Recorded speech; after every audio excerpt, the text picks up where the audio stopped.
করছে, মানুষের mill factory দখল করছে। এই দখলদারদের বিরুদ্ধে শক্ত পদক্ষেপ নিতে হবে এবং এই সাধারণ ছাত্র জনতা যেমনিভাবে গণঅভ্যুত্থান ঘটিয়েছে, অন্তর্বর্তী সরকার গঠন করেছে, এই অন্তর্বর্তীকালীন সরকারকে সব ধরনের সহযোগিতা করবে এবং আমরা এই দখলদারি, লুটপাট এবং এই নৈরাজ্যের বিরুদ্ধে সেটা তাদেরকে আমরা জানিয়েছি পরিষ্কারভাবে। এবং তারাও বেশ কিছু ক্ষেত্রে আমাদের সহযোগিতা চেয়েছে।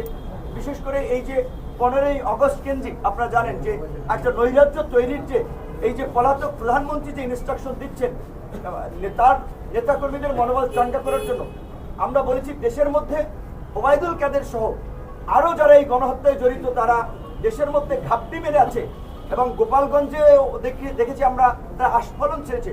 অনতিবিলম্বে তাদেরকে খুঁজে খুঁজে গ্রেপ্তার করা এবং ছাত্রলীগ যুবলীগের সন্ত্রাসীদেরকে ওবায়দুল কাদের নিজেই লেলিয়ে দিয়েছেন। কাজে এখন তাকে গ্রেপ্তার করা